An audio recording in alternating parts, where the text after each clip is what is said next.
Assalamualaikum warahmatullahi wabarakatuh. Alhamdulillah wa bihi nasta'in. Wassalatu wassalamu ala Rasulillah wa ala alihi wa sahbihi ajma'in. Subhanaka la ilma lana illa ma 'allamtana innaka antal alimul hakim.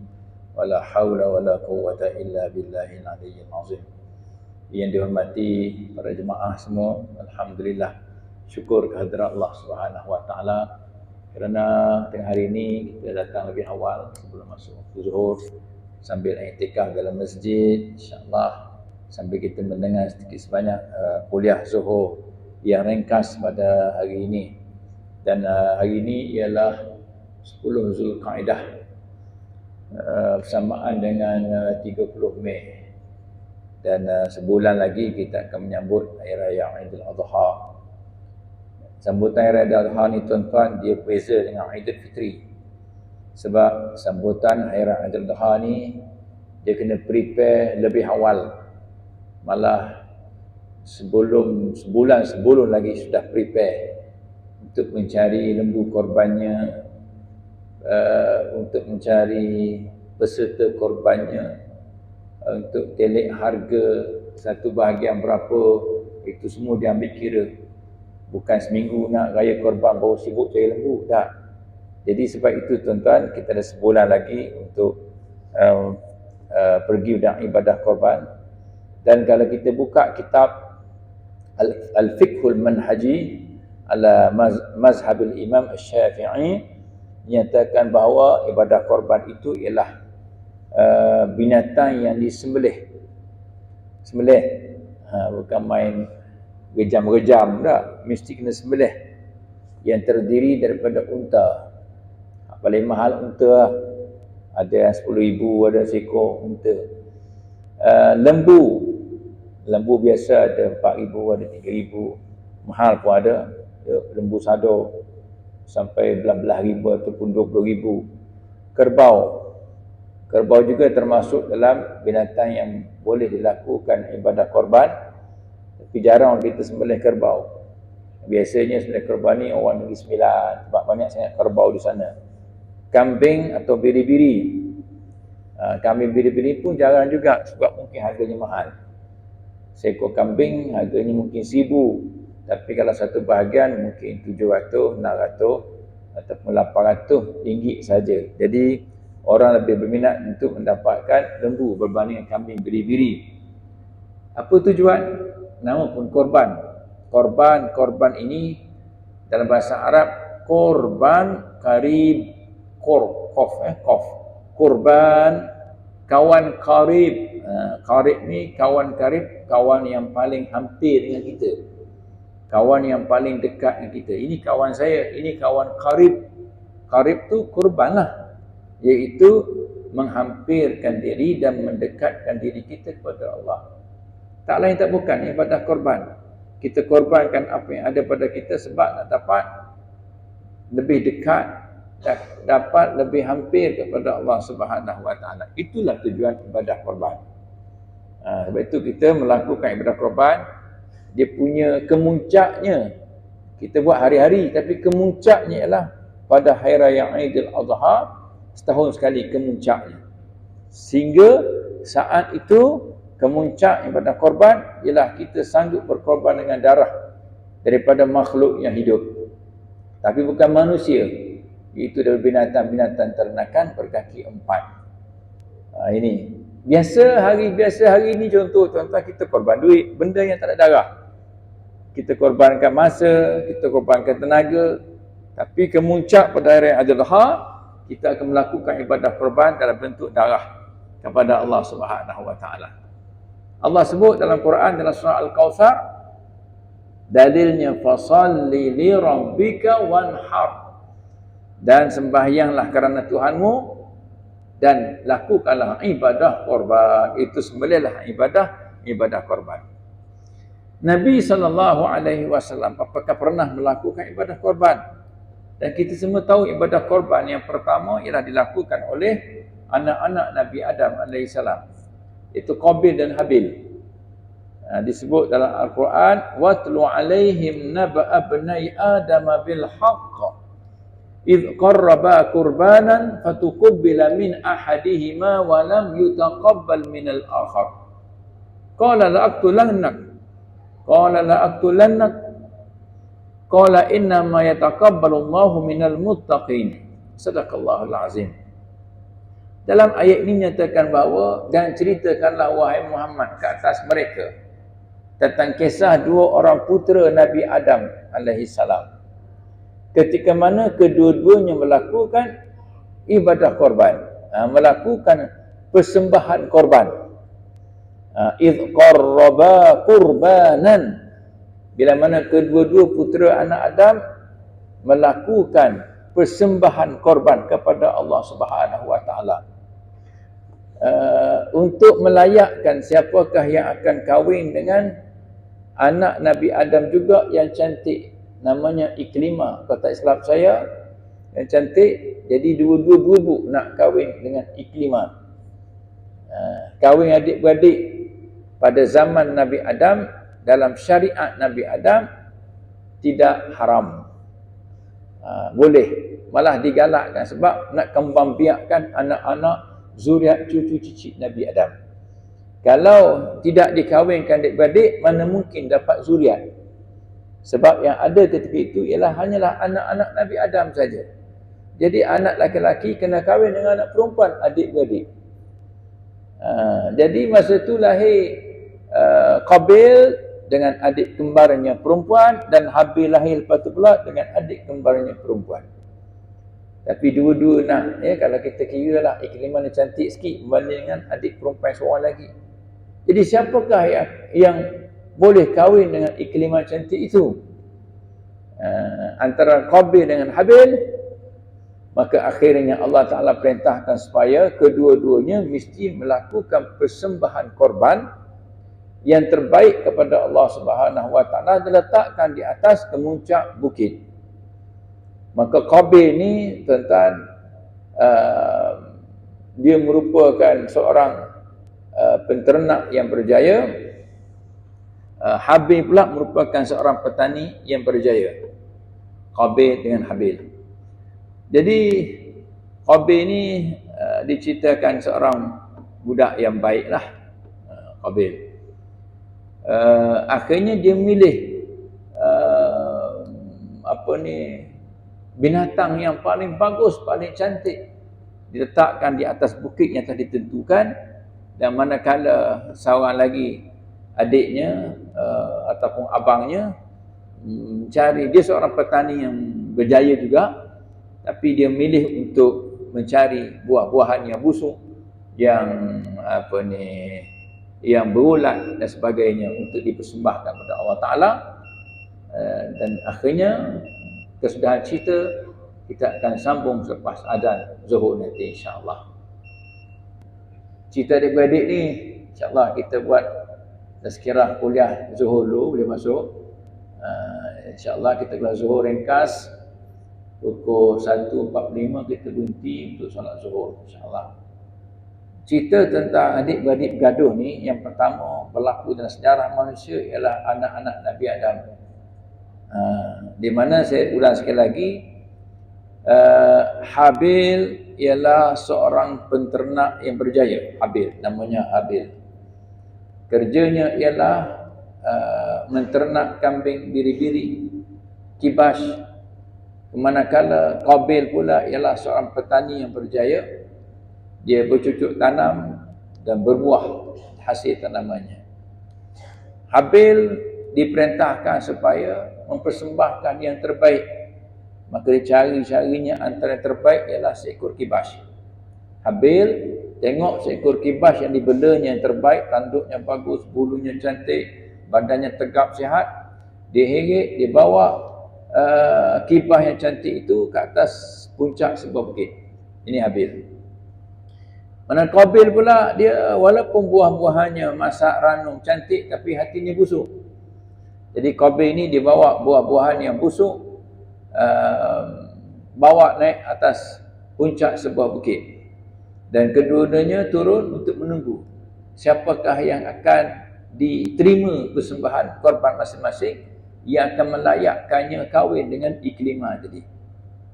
Lalu dalam sejarah dan riwayat nyatakan bahawa ada satu cahaya daripada langit turun dan menyambar kibas yang telah dipersembahkan oleh Habil, maka berarti korban Habil diterima oleh Allah dan Habil lah yang layak kahwin dengan Iklimah yang cantik itu. Qabil pula merasa dengki, kecewa, frust, geram, marah. Akhirnya dia pergi bunuh adiknya Habil. Ini sejarah pembunuhan manusia yang pertama dan dia berlaku dalam keluarga. Satu keluarga yang bernama adik-beradik. Tuan-tuan dirahmati Allah Subhanahu Wa Taala, itulah ibadah korban ataupun korban yang pertama dalam sejarah manusia. Adapun dalam syariat manusia, ibadah korban dilakukan oleh Nabi Ibrahim AS. Disuruh sembelihnya, Allah Ta'ala suruh Nabi Ibrahim sembelih anak dia sendiri Ismail. Nabi Ibrahim seorang yang taat kepada perintah Allah. Kalau Allah Ta'ala suruh sembelih anak pun dia buat. Jadi dia hampir-hampir menyembelih anaknya sehingga Allah Ta'ala tukarkan, gantikan anak Ismail tadi dengan seekor kibas daripada syurga. Dan akhirnya yang disembelih bukanlah Nabi Ismail tetapi kibas daripada syurga. Dan kalau kita rujuk kepada kitab-kitab tafsir, kibas yang turun dari syurga yang menjadi tempat tukar ganti Nabi Ismail yang disembelih oleh Nabi Ibrahim ialah kibas yang diternak oleh Habil yang telah dibawa ke syurga oleh Allah Subhanahu Wa Taala. Kemudian syariat Nabi Ibrahim ini diteruskan sehinggalah pada syariat Nabi Muhammad sallallahu alaihi wasallam. Sehingga disebut dalam hadis sahih Bukhari dan Muslim dinyatakan bahawa Nabi sallallahu alaihi wasallam telah melakukan ibadah korban dengan menyembelih 2 ekor kibas yang berwarna putih dan bertanduk. Zaman di tempat kita tak ada kibas. Di negara Arab banyak kibas. Kibas ini lebih besar sikit daripada kambing biri-biri. Dia macam kambing biri-biri cuma ekornya kembang sikit. Berdasarkan hadis sahih Bukhari, artinya Nabi SAW memang melakukan ibadah korban. Dan Nabi melakukan ibadah korban setiap tahun. Begitu tuan-tuan mati Allah, kita disunatkan, digalakkan supaya melakukan ibadah korban setiap tahun. Ikut kemampuan kita. Kemampuan kita macam mana? Kalau kita mampu, lebih baik kambing ataupun biri-biri seekor, satu bahagian, iaitu kambing atau biri-biri seekor, satu bahagian seekor. Tapi kalau kita tak mampu nak beli seekor kambing ataupun biri-biri, kita boleh share 7 orang pada seekor lembu. Jadi harganya murah sikit. Terpulang kepada tuan-tuan dan puan-puan ya. Kalau mampu, lakukanlah ibadah korban. Saya ingat semua orang mampu. Sebab tak sampai 1000 pun. Setahun sekali sahaja. Berbanding dengan kadang-kadang orang tu cakap dia tak mampu. Saya tak mampu loh Ustaz, saya ni ialah dispeh je Ustaz. Awak, saya ni kerani je Ustaz. Awak ni saya baru naik pangkat je pegawai Ustaz. Ya, tak mampu dari segi kata-katanya. Dari segi realiti hidupnya kita tengok kereta cukup dah. Tengok kereta, subhanallah. Kereta katakanlah kereta tidaklah mahal sangat, tidaklah murah sangat. Katalah kereta beza lah. Beza. Ribu juga beza tuan-tuan. RM50,000 yang premium tu. Kan? Okey lah, dia bayar bulan-bulan. Dia kata, Ustaz saya bayar bulan-bulan RM500 Ustaz. Okey, tak apa. Selama 9 tahun. Okey. Tapi tengok pula bila keluar dia pun bawa kereta ke masjid. Masjid ni lah. Dia punya sport ring tuan-tuan, 18 inci. Subhanallah. 18 inci sport ring saya ingat 2 ke 3 ribu rasanya.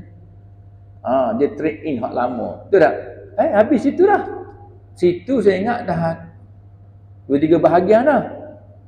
Tengok spoiler pula. Subhanallah, spoiler ni ada 300-400 spoiler. Skating pula. Skating ada 300-400. Satu bahagian lah. Mungkin hampir 2 bahagian lah.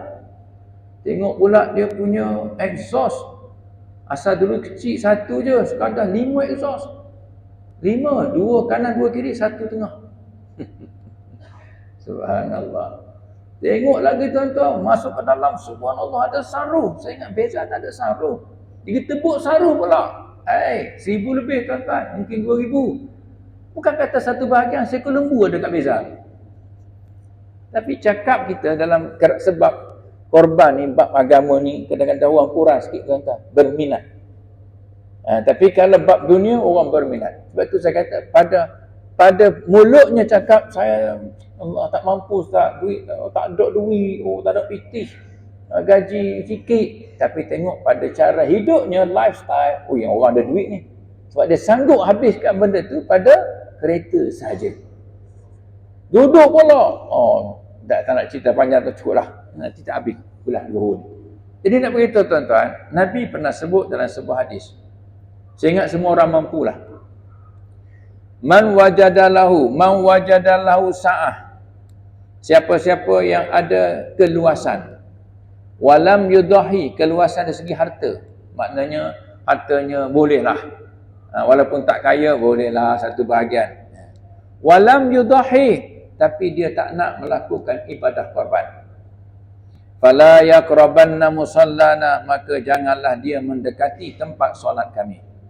Nabi bagi amaran, hak jenis ada duit, berkemampuan, tapi tak nak melakukan ibadah korban walaupun satu bahagian sebagai peserta korban, tak payah mari masjid lah. Kalau saya faham betul-betul hadis itu tuan-tuan, macam Nabi Fras. Allah Ta'ala bagi duit ni tuan-tuan, buat apa bagi dia? Bukan suruh simpan semata-mata, tapi tuan suruh guna. Bila kita guna tu, la in syakartum la azidannakum. Kalau kamu bersyukur, aku tambah lagi. Syukur tu bukan simpan, syukur tu kita guna. Sampai masa bayar zakat, sampai masa bagi nafkah pada anak bini, sampai masa kita pergi haji, sampai masa kita melakukan ibadah korban, sampai masa kita bersedekah. Gunakan. Itu tanda syukur di atas nikmat harta.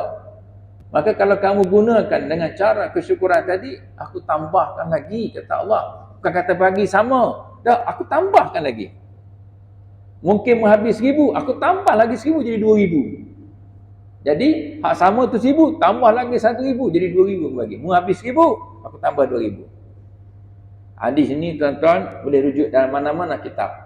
Kitab fiqh yang berkaitan dengan ibadah korban, hadis riwayat Ibnu Majah. Okey, apa hukum ibadah korban? Saya tahu masjid ni dah ada 10 ekor dah. Jadi tuan-tuan, kalau tuan-tuan nak join, biasa masjid ni banyak ekor. Kita buat ibadah korban. Daripada Mardi ke semua join kat sini tuan-tuan. Boleh, tak ada masalah, meriah. Sebab padang tu luas. Padang sana tu. Saya ada join juga. Jadi bila padang tu luas, tempat tu luas, senang kita melakukan ibadah korban. Jadi joinlah. Dalam kitab Fiqh Manhaji, dalam mazhab Imam Syafi'i, hukum ibadah korban adalah sunat muakkadah. Bermula zaman Nabi Ibrahim sampailah zaman Nabi Muhammad sallallahu alaihi wasallam, sehinggalah ke akhir zaman. Sunat muakkadah artinya sunat yang sangat dituntut. Kalau solat witir, itu solat sunat muakkadah. Buat tiap-tiap malam. Mungkin kata Allah, tak lagak ustaz tiap-tiap malam. Tak apa. Yang ni setahun sekali je. Ibadah korban bukan hari-hari buat. Setahun sekali je. Pada hari raya korban dan 3 hari tasyrik. 10, 11, 12 dan 13 Zulhijjah je. Tuan-tuan boleh pilih mana satu tarikh yang sesuai untuk melakukan ibadah korban. Yang boleh join dengan masjid, kita tumpang surau, tumpang masjid dan sebagainya. Sunat muakkadah, sunat yang sangat-sangat dituntut. Hukumnya ialah sunat muakkadah ini, dia punya statusnya bawah sikit daripada wajib. Atas sikit dia sunat biasa. Dia duduk tengah-tengah antara sunat dengan wajib, dia panggil sunat muakkadah. Lepas tu Nabi tak pernah tinggal melakukan ibadah korban. Kalau Nabi pun boleh melakukan ibadah korban, apatahlah kita umat Nabi Muhammad sallallahu alaihi wasallam. Dan hukumnya menjadi wajib bila mana di antara kita ada yang bernazar. Bernazar, dia kata apa? Kalau saya sembuh daripada penyakit saya ni, tahun ini saya bernazar akan melakukan ibadah korban satu bahagian lembu. Maka wajib ke atasnya tahun ni, sebab disebut tahun ni. Wajib ke atasnya melakukan ibadah korban satu bahagian. Wajib. Tak buat berdosa. Ada orang tanya saya, Ustaz, saya nanya, dia nak ubah nazar dia. Dia nazar kalau sihat, Ustaz, saya bernazar itu kalau sihat saya nak pergi umrah. Dia. Umrah. Kalau saya sihat, saya bernazar saya akan pergi umrah. Kerana Allah. Tuhan bagi dia sihat. Umrah tuan-tuan, 6,000, 7,000 juga. Tiba-tiba dia kata, dia telefon saya, Ustaz, boleh tak saya tukar nazar saya tu daripada umrah kepada doa selamat? Pandai pula kena tipu Allah ya. Tadi kau main, kau berjanji dengan Allah, Allah kalau sihat, saya nak pergi haji, nak pergi umrah. Tiba-tiba bila dia dengar satu pakej tu paling rendah pun 6,000, sudah. Jauh kepala lah yang tak katal. Akhirnya telefon saya, boleh tak tukar jadi doa selamat. Doa selamat ni tuan-tuan, kita jamu makan lah. Jamu makan, ada doa selamat sikit. Kalau umrah 6,000, yang ni mungkin RM100 je habis. Manusia kan. Dia cepat beralih arah sebab ikut selera nafsu dia. Mula-mula janji dengan Allah. Ya? Jadi tuan-tuan tak boleh begitu. Berdosa tuan-tuan dalam hati Allah ya. Kalau kita ubah nazar kita, wajib lakukan ibadah nazar kita. Sebab tu sebelum bernazar, fikir dulu, kita boleh buat ke tak boleh buat? Kalau boleh buat, teruskan nazar. Kalau tak boleh buat, jangan bernazar dengan benda yang kita tak boleh buat. Saya bernazar, kalau saya lulus peperiksaan SPM tahun ni, dengan straight A, saya akan mendaki Gunung Everest sampai ke puncak. Amboi. Nazar macam tu baik jangan. Ya, tengok kemampuan kita. Binazar biarlah ikut agama. Ini binazar nak botak kepala lah apa, tak payahlah macam tu. Tuan-tuan dirahmati Allah Subhanahu Wa Taala. Kadang-kadang orang nak melakukan ibadah korban ni tuan-tuan, dia melihat apa fadilat saya dapat. Orang suka naik fadilat, tak apalah. Dalam Islam pun ada fadilat. Pertamanya ialah gugur dosa. Disebut dalam kitab-kitab fiqah, diampuni dosa orang yang melakukan ibadah korban. Sehingga Nabi SAW pernah menyuruh anaknya Fatimah supaya berdirilah kamu di sebelah sembelihan korbanmu dan saksikanlah, kata Nabi. Tengoklah, saksi dan tengoklah lembu tadi sembelih, kerana dengan titisan pertama darah yang memancut daripada leher itu akan diampun dosa-dosamu yang terdahulu. Sebab tu peserta-peserta korban disunatkan melihat ibadah korban yang disembelih. Biar kita rasa, ya Allah, tahun ni aku korban darah, ya Allah, darah binatang hidup, makhluk punya hidup. Kalau kita sembelih kat Kemboja, kita tak tengok. Boleh je, tapi fadilat nak tengok tu. Nabi suruh Fatimah tengok. Berdiri di sisi sembelihan korbanmu dan saksikanlah ia saat disembelih. Lepas tu kita lingkung, kita tengok Allahu Akbar, Allahu Akbar, Allahu Akbar. Terus lepas sembelih. Yang lain pun niat. Maksud nak disembelih tu niat. Jadi tengok, bila dia sembelih, keluar pancutan darah pertama tersembur tu, saat itulah sebelum darah tu jatuh ke bumi, dosa peserta-peserta ibadah korban pada lembu tadi diampuni oleh Allah SWT. Dosa-dosanya yang terdahulu. Tak kira lah 10 tahun lepas ke, 20 tahun lepas ke, selama yang terdahulu diampunkan dosa. Kita beli package keampunan Allah hanya RM8 satu bahagian ataupun RM7 satu bahagian. Diampunkan dosa terdahulu. Masya Allah tuan-tuan. Nak ke tak nak? Atas hati masing-masing. Bukan tak ada duit, ada hati masing-masing. Lepas tu kadang-kadang ni zaman orang mesti haji, nak pergi haji tuan-tuan. Ada orang duit banyak, tapi tak ada rasa langsung nak pergi haji. Atas hati masing-masing. Yang ni taklah sampai puluh-puluh ribu, hanya RM800 ataupun RM700 saja. Hadis sahih riwayat Al-Hakim tentang diampunkan dosa orang yang melakukan ibadah korban setelah memancutnya darah yang pertama keluar dari leher binatang tadi. Yang kedua tuan-tuan yang mati Allah. Ada orang kadang-kadang Nak sebut ya. Dia tak faham. Sebelum segi kedua ni. Saya tanya, tuan tidak berlaku ibadah korban ke tahun ni? Tak, Ustaz. Kenapa tak buat? Tahun ni saya buat ibadah akikah. Jadi saya join Masjid Mardi ni, Masjid Jami' Pertanian Serdar ni, satu bahagian atas nama akikah anak saya. Oh, jadi awak tak buat korban? Tak, Ustaz. Tahun ni saya buat akikah. Salah konsep tersebut, walaupun sah. Kenapa salah? Akikah tu sepanjang tahun boleh buat. Ibadah korban 4 hari saja. 10 Zulhijjah, 11 Zulhijjah, 12 Zulhijjah, 13 Zulhijjah. Kenapa nak diterkamkan akikah pada 4 hari ni? Sehingga menyebabkan kita tidak boleh melakukan ibadah korban. Tengok, fadilat yang kedua saya nak kait ni. Nabi sebut tidak ada amalan yang dilakukan oleh anak Adam pada hari raya korban yang lebih disukai Allah melainkan melakukan ibadah korban. Bukan akikah. Lepas tu saya kata cannot bring, tuan-tuan ya. Cannot bring. Setahun pun boleh buat akikah, setahun. Talak 4 hari ni, setahun tu buatlah akikah. Mana-mana tarikh. Jangan main 4 hari ni. Kecuali kita ada satu bahagian korban dan ada satu bahagian akikah. Okey lah. Sebab ada juga bahagian korban tu. Ni korban tak ada sebab dah bagi laluan pada akikah. Nabi tak kata Allah Ta'ala suka akikah pada 4 hari raya ni. Tapi Nabi sebut Allah Ta'ala suka amalan korban. Faham tak faham ni? Baca hukum fiqah, baca hukum fiqah. Kadang orang tak baca hukum fiqah ni, dia berebut masa tu lah, dia berebut nak buat akikah juga.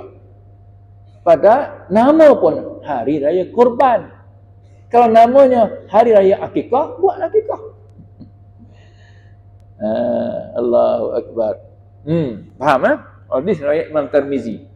Maknanya fadilat yang kedua, tidak ada satu amalan yang dilakukan oleh anak Adam pada hari raya Aidil Adha yang lebih disukai Allah melainkan ibadah korban. Pegang betul-betul. Jadi pada tahun ni sekiranya anda sedang bercita-cita untuk melakukan akikah pada hari raya korban ini, sampai tidak ada dah korban, akikah sahaja, maka tukar balik kepada korban. Akikah lepas 4 hari itu akikah, atau sebelum 4 hari itu akikah, ataupun akikah satu bahagian, korban satu bahagian. Kita nak raih kecintaan Allah, kita nak dapatkan kasih sayang Allah, sebab Tuhan suka yang tu berbanding yang ni. Okey, tuan-tuan mata Allah. Yang ketiga, tuan-tuan, fadilat yang ketiga lebih paling banyak. Yang ketiganya ialah pahala, dari segi pahalanya. Pertama, gugur dosa yang terdahulu.